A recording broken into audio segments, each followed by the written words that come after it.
The Alternative Dig Talk. Real issues, real talk.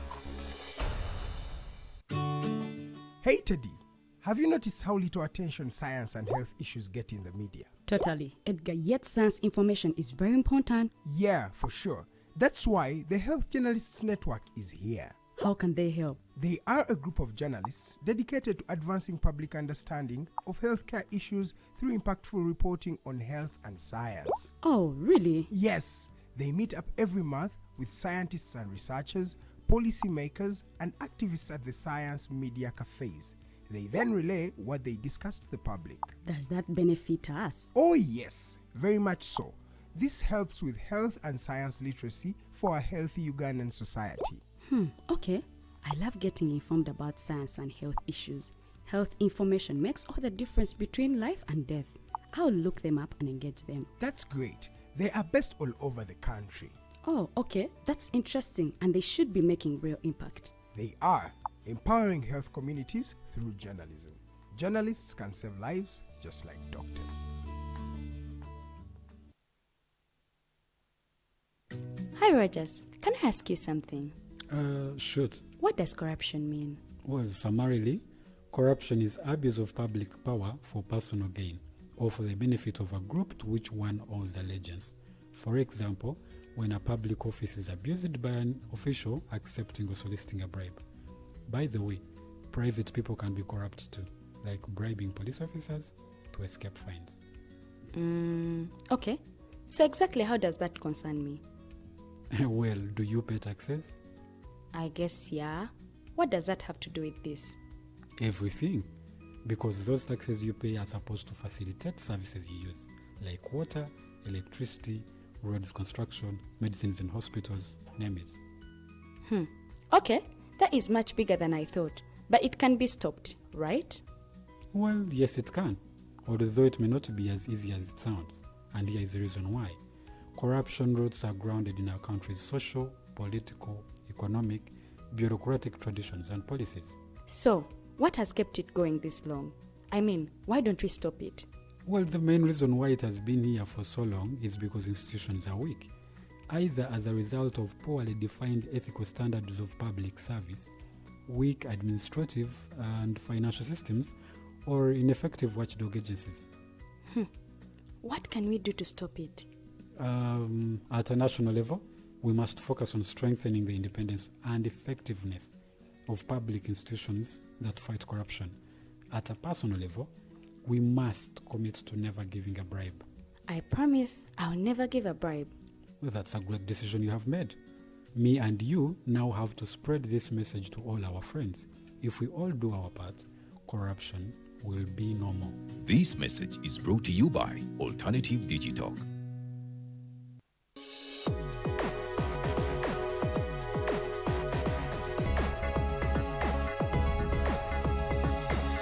The Alternative Dig Talk. Real issues, real talk.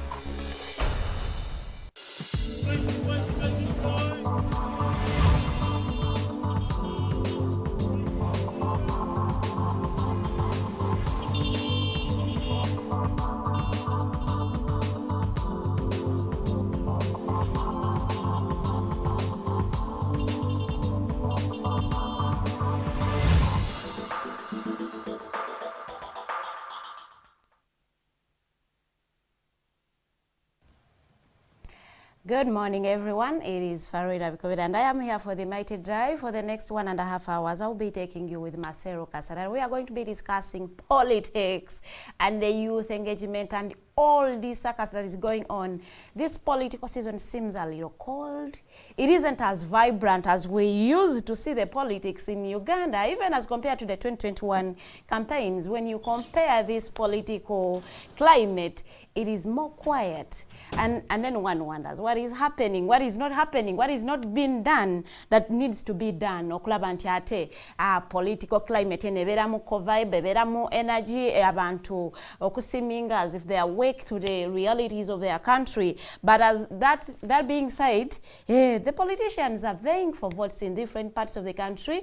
Eranga tujja kulaba nti abantu abasinga obungi, as Kenneth has told you, the political candidates, the presidential candidates are going around the country nga banoonya obululu, nga basaba obululu. They are, laying bare their manifestos for you to analyze, criticize, and understand who is the best candidate for you come 2026. Ekisanja kigendo tutwalira ddala up to 2031.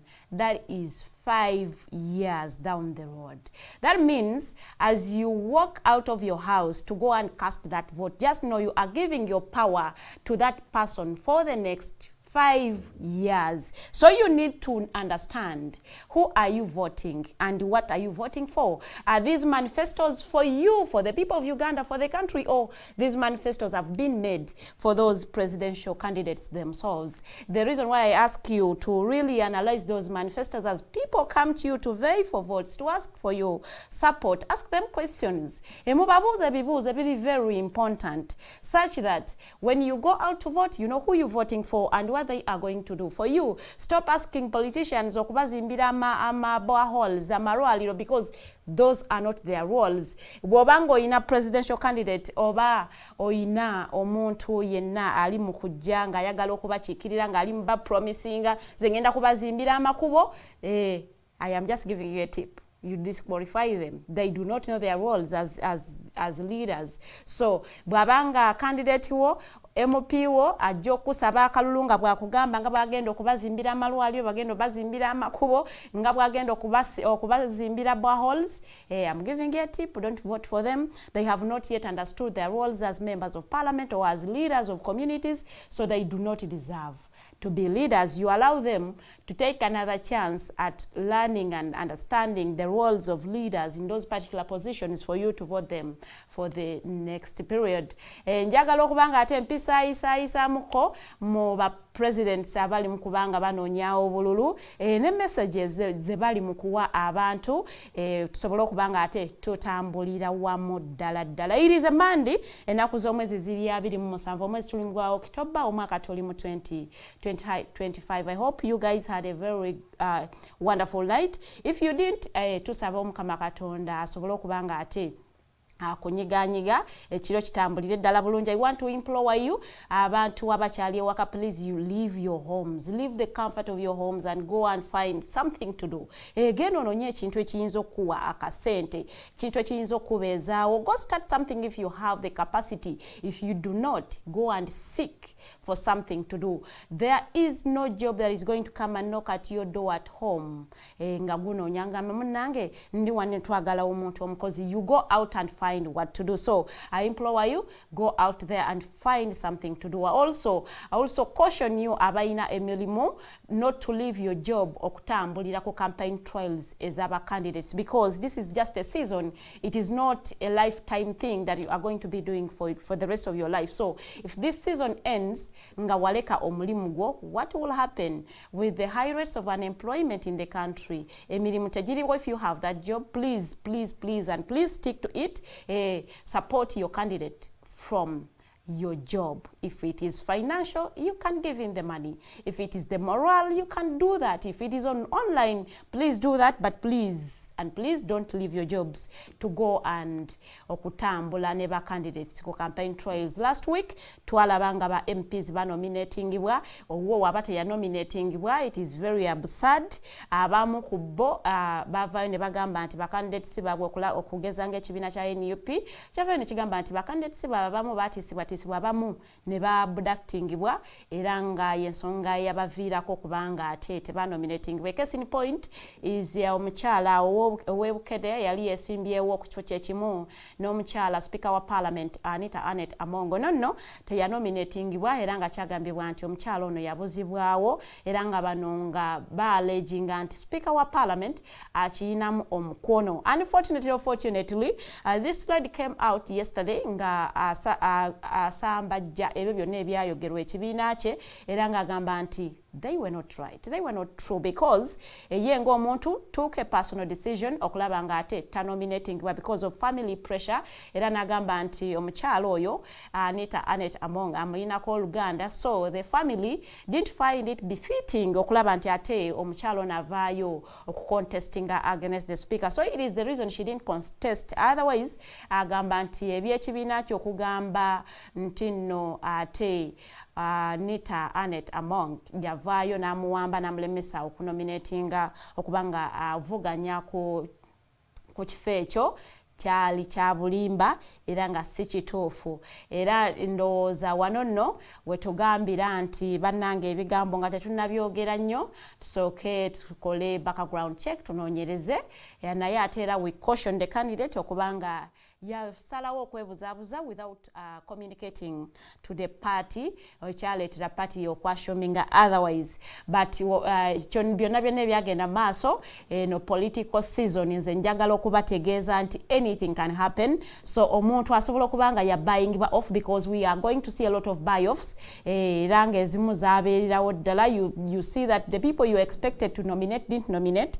Some of them are being bought off and it is okay. Some of them are going even to be bought off during the campaign season. Abamu temugenda kubalaba ku bolt. They will be bought off and that is okay because those things happen in this campaign season. So we only caution you okulaba nti ate mwe abawagizi oba abagenda okulonda mubeera abantu abagezigezi musobole okumanya ani agwana akaluluko, ani agwana support yo, who is here to make money and who is here to stand with the people. Awo no kijja kubanga ate kikuyambirako ddala okulaba nti olonda omuntu owensa ate omuntu agenda okubanga ate akulembera n'okutuusiza ebizibu byoba ebirowoozo byo ku floor ya parliament. Era nga wiiki ewedde mwalimu ebintu bingi nnyo era nga omukulu owa EC election yatutegeeza bulungi nnyo n'agamba nti okulondebwawo kw'abwa president kuliwo omwezi gwa January, ebinaku z'omwezi nga 15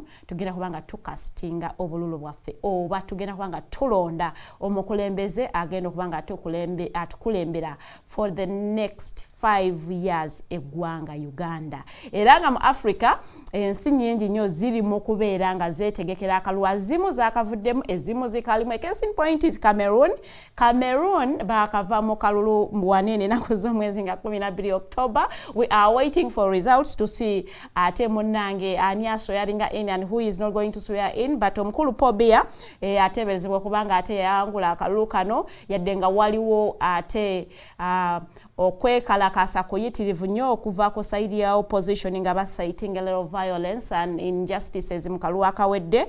Omukulu ono amaze ebisanja 7 ng'akulembera ensi Cameroon era ng'omukulu ono those are 43 years nga ali mu ntebe ng'akulembera era ng'omukulu ono alina emyaka 92. He's 92 years era ng'akyali president ow'eggwanga erya Cameroon. Aba opposition bagamba nti tebakkiriziganya ne results zino era nga bo balaga bateekawo embeera okulaga nti ate munaye ebyavudde mu kulonda tebabikkiriza. But when you look at the cabinet ey'omukulu Pobia, abakulu bonna abalimu balimu 80 years and above. Ekyo nno kiraga nti ensi bagikutebwe bati. As we are here in Uganda crying for being kubeera nga tulina abantu abakulu nnyo, it is not those are not my words. I am just speaking your voices. Like people say we have we have an older president who is 82 years old. Cameroon has a president Pobia who is 92 years old. Era nga ayagala kisanja kirala ekyomunaana era nga kati owaffe awezeze emyaka 4 mu buyinza era nga naye alamuza ekisanja ekirala kijja okumubanga ate kimuwa emyaka 45 ng'akulembera eggwanga Uganda. Bwe tuddako wali eri ku mulirwane Tanzania omukyala Samia Suluhu nabo bano nno akalulu kaabwe kayindayinda. Ekyenjawulo ekiri kuwono nti buli opposition bye yegezezaamu omwesimbako ali mu kkomera. It is very bad, it is very unfortunate. We have been advocating for women leaders, but also power corrupts when you get to it and then it gets you comfortable and then you feel like you do not have to live.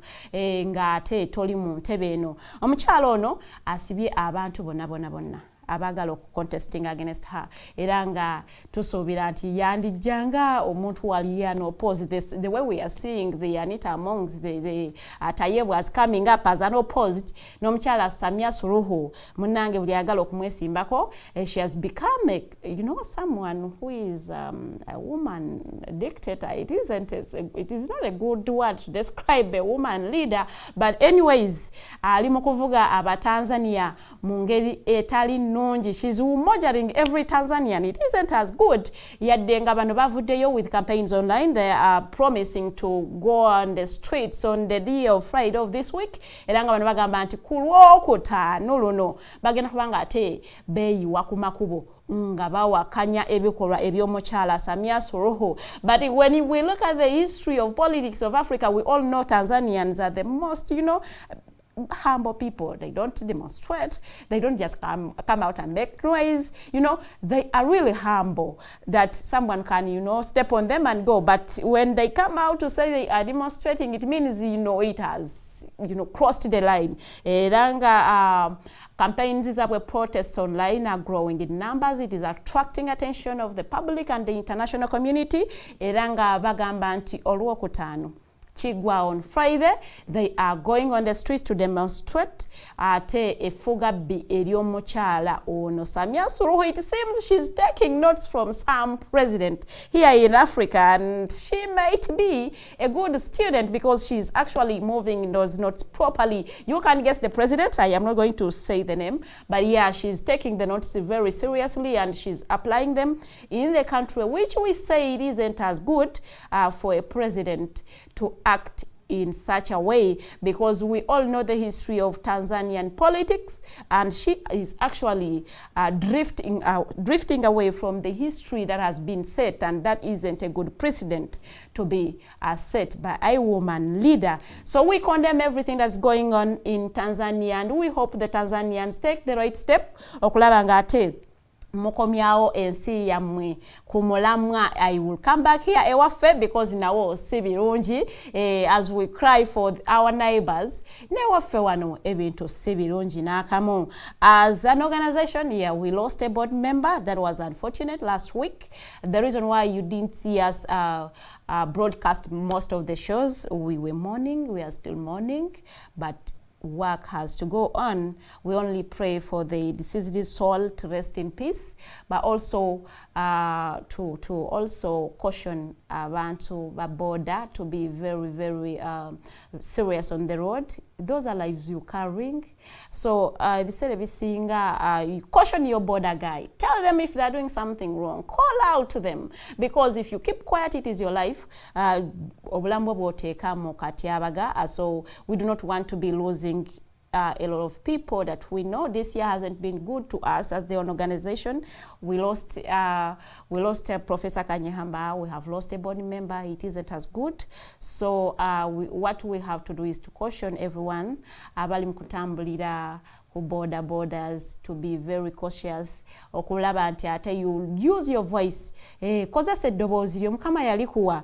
Call out those border guys. Bagambe oba batebali mukukola ekintu ekituufu. Era namwe abantu abalala abali mukozesa amakubo. You can't knock someone and just drive away. It isn't a good act, because in this world, what you give, you will receive. Today you have knocked someone and drove away, but still, one day someone is going to knock your own and they will still drive away, which isn't as good. So tubasaba okubeera abantu ab'obuvunanyizibwa. You cause an accident, take responsibility for it, because maybe osanga singa were taking our responsibility, we wouldn't have lost a life. So tubasaba nnyo okubeera abantu ab'obuvunanyizibwa nga mukozesa amakubo eri gwa atambula ku bigere pedestrian, gwavuga emmotoka nawe avuga epikipiki. Tubeera abantu ab'obuvunanyizibwa, tugoberere the road signs. Let us understand when to abantu abamu kuba ebitaala, abantu abamu we don't know where to cross from, abakozesa ebigere. So let us all know, be responsible road users. Sobola okubanga ate tukendeezaako ku bubenje obuli mu kutoka makubo. We all know here in Uganda, everyone we are nearing Christmas, road accidents zeyongera. So here we come and caution you, because it has been the trend. It will always be. We do not know how this is going to end. But also I want to tell you, everyone we are nearing Christmas, obubenje ku makubo bweyongera. Abagoba b'ebidduka batandika okuvugisa ebimama, because now transport is going to hike, era nga baagala okulaba nti ate bakola akasente. You have a kid and owa boda abaana abatiise nga abagattise, so it isn't good. Abamama batwala abaana ku masomero tubeere bamama ab'obuvunaanyizibwa. Abaana tebutuyina sente, kale abaana mubatambuze muleme okubatika ku boda abaana batano nga bali ku boda yemu olw'okuba oyagala okutaasa akasente, naye ate wabula noteeka abaana obulamu bw'abaana bo mu matigga. I want to tell you, when we near Christmas in Uganda, accidents go high on the roads. We have just lost a lot of people last week. Mukabenje akali ekiryandonga akatwalira ddala obulamu bw'abantu obwawera ddala 5 mu 3. When you see police coming out and agreeing to the number like, yeah, it is 53, just know it was more than that. Just know it was more than that. So I want to implore you to be very, very cautious on the road. Wabo tambulira mu bus and the bus driver is driving anyhow, call out on them. Most of the time when we call them out, they will ask you to get out, but it is okay, you can get out and get another car, other than you staying in a bus that is going to take your life. So please, own your voice, advocate for your life, and call out to these bad drivers. Actually, our police batuwa ne number. Capture a video and send it on that number. So kubanga ate otasa obulamu bwo ate notasa n'obulamu bw'abantu abalala. I want to tell you, today in the studios ngenda kubeera n'omukulu Marcelo Kasadat. We are going to be talking politics. Mbeera y'ebyobufuzi nga bweri mu ggwanga Uganda. Agenda tubuulira how DF is, preparing for akalute bayina presidential candidate. So kitegeeza nti your pressure yaabwe si nnyingi nnyo as compared to other political parties that have presidential candidates, but also have to fill the MPs and other leaders in different positions. Twalabye ekibiina kya NUP nga kivayo nga kigamba naye esente ngazi bulamu. We saw the president of NUP nga agendako ate ku ntaana y'omukulu nga awa his respects. It brought out mixed emotions. Other people condemning him for doing that, others also applauding him nga bagamba politics w'okubanga tuwalangana bannange tumukomye.